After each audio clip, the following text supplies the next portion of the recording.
لا الہ الا اللہ محمد رسول اللہ۔ میں عرض کر رہا تھا 2 ہجری کو غزوہ بدر کے اندر حضرت حمزہ رضی اللہ تعالیٰ عنہ کے دائیں ہاتھ میں بھی تلوار ہے، بائیں ہاتھ میں بھی تلوار ہے، دشمن کو دندان شکن جواب دے رہے ہیں۔ بہت سے لوگوں کو حضرت حمزہ رضی اللہ تعالیٰ عنہ نے غزوہ بدر کے اندر قتل کر دیا۔ جب غزوہ بدر کے اندر کفار کو شکست کا سامنا کرنا پڑا، پھر 3 ہجری کو غزوہ احد کے اندر بودھیا جمعرات کو پھر کافر آ گئے، انہوں نے مسلمانوں سے لڑنے کی کوشش کی، پھر بھی غزوہ احد کے اندر حضرت حمزہ رضی اللہ تعالیٰ عنہ نے اسلام کی جانب سے، پیارے محبوب صلی اللہ علیہ وسلم کی جانب سے ان کفار پہ حملہ کیا۔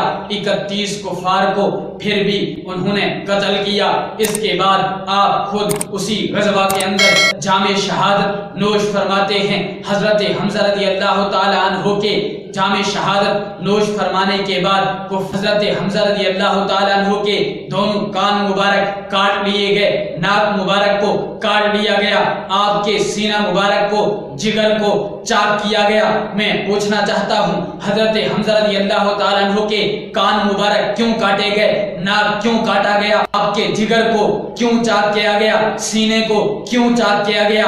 صرف اور صرف حضور کی محبت میں، صرف اور صرف اسلام کی خاطر۔ تو جس نوجوان نے اسلام کی خاطر سب کچھ لٹایا، تو میرا وجد یہ کہتا ہے، جب حضرت حمزہ رضی اللہ تعالیٰ عنہ اس دار فانی سے جا رہے تھے تو فرشتے بھی استقبال کر رہے تھے۔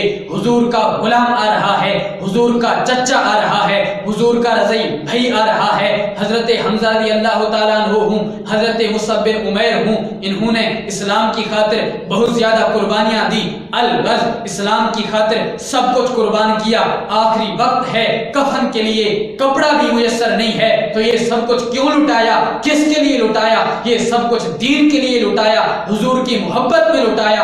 آج بھی اگر اس طرح کوئی آدمی حضور کی محبت میں سب کچھ لٹائے گا تو اس کے لیے بھی یقیناً خوشخبریاں ہیں۔ تو حضور کے سارے صحابہ کے بارے میں، شہداء کے بارے میں قرآن فرماتا ہے، وَلَا تَقُولُوا لِمَن يُقْتَلُ فِي سَبِيلِ اللَّهِ أَمْوَاتٌ، جو اللہ کے راستے میں شہید ہوں ان کو مردہ بھی نہیں کہنا۔ ایک اور مقام پہ فرمایا، جو اللہ کے راستے میں شہید ہوتے ہیں تم نے ان کو مردہ گمان بھی نہیں کرنا، بل احیاء، بلکہ وہ زندہ ہیں، وہ رزق دیے جاتے ہیں۔ پہلی دلیل یہ ہے وہ زندہ ہیں، بل احیاء، دوسری دلیل یہ ہے عند ربہم یرزقون، وہ رزق دیے جاتے ہیں۔ تو اسلام کے اندر، اسلام کی خاطر جو آدمی بھی اپنی جان نچھاور کرتا ہے، اسلام کی خاطر پیارے محبوب کی محبت میں جو بھی اس دنیا فانی سے جاتا ہے، تو اس کا یقیناً کفن بھی میلا نہیں ہوتا۔